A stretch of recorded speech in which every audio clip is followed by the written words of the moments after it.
welcome to my channel BioBundle, and in today's topic I am going to discuss about a very important chapter, life processes. Well, this chapter is very lengthy. It has 4 subparts: nutrition, respiration, transportation and excretion. So today I am going to start with nutrition. I would bring many videos only for nutrition, then I'll follow up as we go. So let's get started with nutrition. Are you all ready? So what is nutrition? Nutrition is when we eat food, the food which contains nutrients, various nutrients like carbohydrates, fat, protein, vitamins, minerals, water. Okay, so the food that you are eating is loaded with nutrients, and that food gives you energy. That food gives the body raw materials to make new cells, new body parts, new tissues, okay, for the growth of the body, for development of the body, to provide immunity, for repairing the body.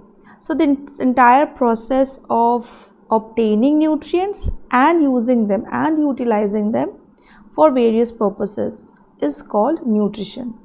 So the photo here does not describe or depict the true meaning of nutrition, but yes, of course we should avoid these foods, try to eat a more balanced diet. So what is nutrition?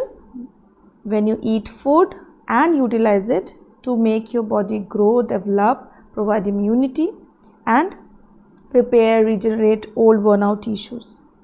So nutrition means taking up all the nutrients. You all must know what nutrients are we going to learn about. So we have carbohydrates, proteins, fat. Basically these are the 3, and in smaller quantities the body needs vitamins, minerals, calcium, okay, and lots of water.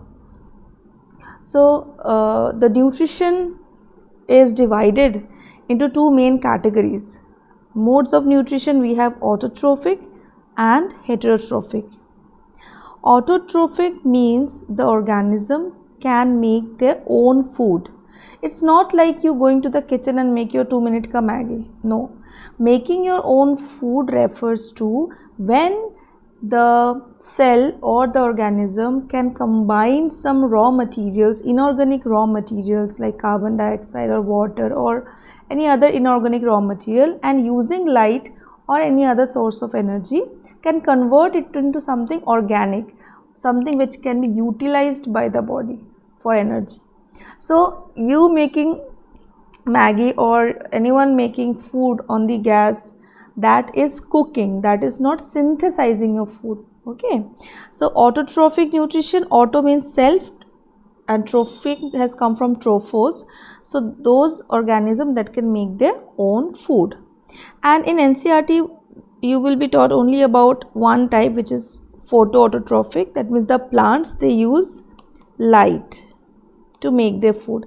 There exists another type of autotrophic mode which is called chemoautotrophic, where light is not used, the energy from chemical reaction is utilized to make food. So we can just focus on this one. I told you about this part. If in case you come across this term in any book, you might want to know it. Okay, so the bacteria, there are certain bacteria, they are capable of doing chemoautotrophic nutrition. They do not need sunlight to make food, they get the energy from some other compounds. Whereas photoautotrophic are the ones which use light, light to make their food. For example, green plants, there are some bacteria, cyanobacteria, also known as blue-green algae. They can use light to make food. This is the autotrophic one. What about heterotrophic?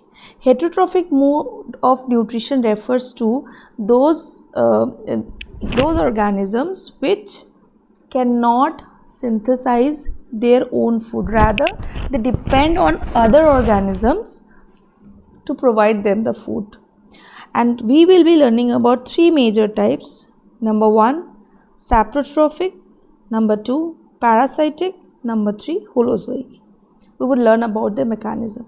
So autotrophic mode of nutrition and heterotrophic mode of nutrition. This is one of the page where you just can pause the video and write down these things for your class notes. Okay, so let's start with autotrophs. As I told you, plants are autotrophic in nature.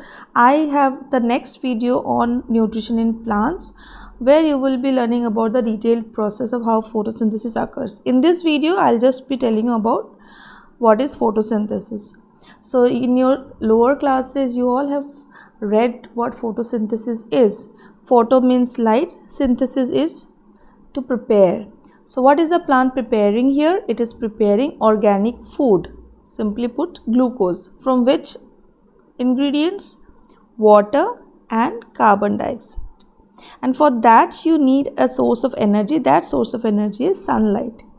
And there is another very important thing called chlorophyll, which will trap the solar energy, capture the solar energy and help in this process. Without chlorophyll, photosynthesis cannot occur. Without sunlight, photosynthesis cannot occur. Without carbon dioxide, photosynthesis cannot occur. All the ingredients are important. So in photosynthesis, glucose is made, that is the main purpose, but oxygen is also made and is released as a byproduct, and which is very useful to us, something which the plant get rid of from their body is very useful to us and for the entire living world. That's why plants are so precious and we all should aim to save them. So that we would learn in a separate video, but today we are going to learn only about the mode of nutrition. So now let's discuss about heterotrophs. Who are heterotrophs? Those who follow heterotrophic mode of nutrition. First one is our dear saprotrophs. In saprotrophic mode, we have these beautiful looking fungus. The mushrooms come under kingdom fungus. So what they do, they feed on dead and decaying organic matter. Saprotrophs, they feed on dead and decaying organic matter. So bacteria and fungus, different fungus like bread mold, mushroom, yeast, they all come under fungus. And bacteria also, they follow saprotrophic mode of nutrition. What happens here?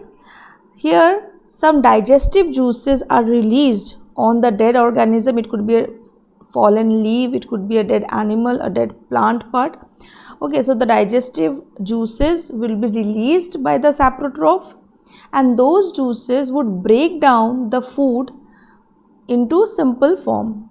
Earlier the food was in a little complex form which could not be absorbed by the organism, and now after the enzymes have acted on it, enzymes are biocatalysts. They speed up chemical reactions in the body.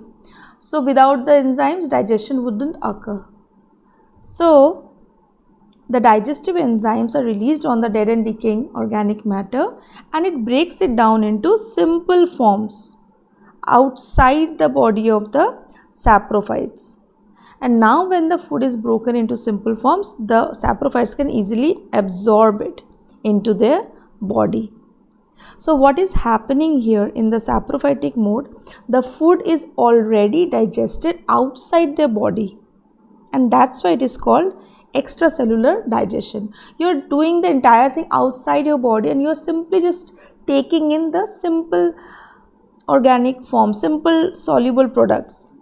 But for our case, we eat the food, we take it inside our stomach, and then on the stomach, inside the stomach, on the food, the digestive juices are released.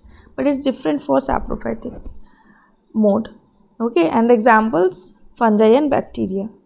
So they feed on dead and decaying organic matter, they release digestive juices onto their surface, it breaks down complex food into simple food, and then the simple forms are readily absorbed into their body. And this form, it takes place outside their body, and that's why it can also be called as extracellular digestion.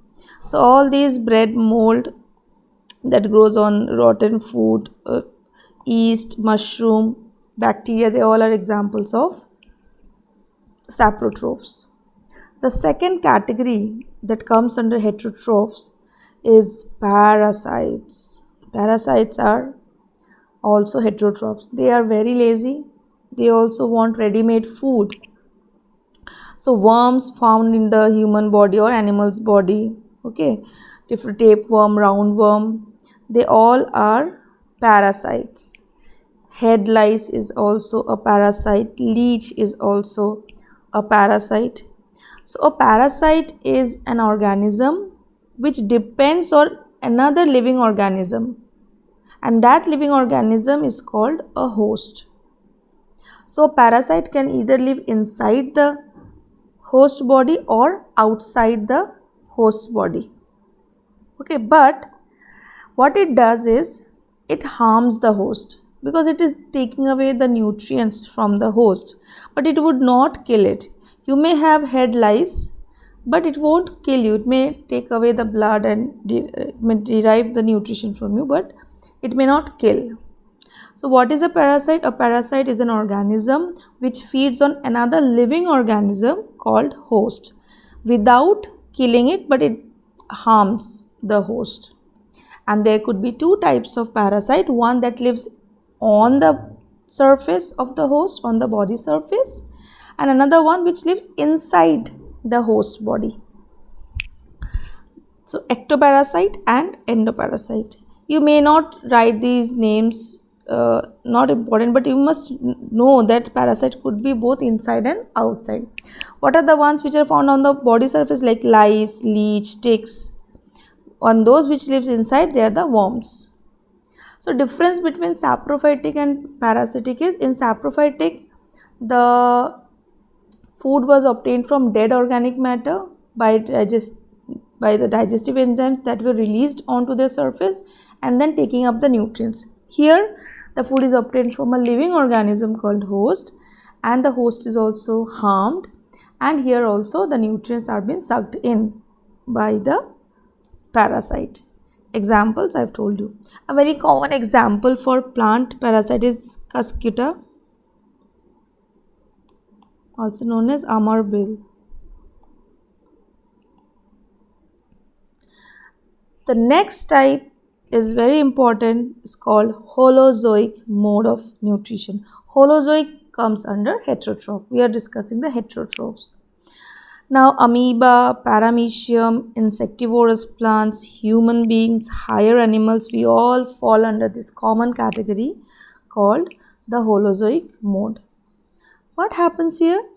Here we take in the food into our body in an organ, generally which is the stomach or stomach-like organ, where inside the organ the food is present and on it the digestive juices are released, and that breaks the food into smaller particles, and then that smaller particles would be absorbed into the body.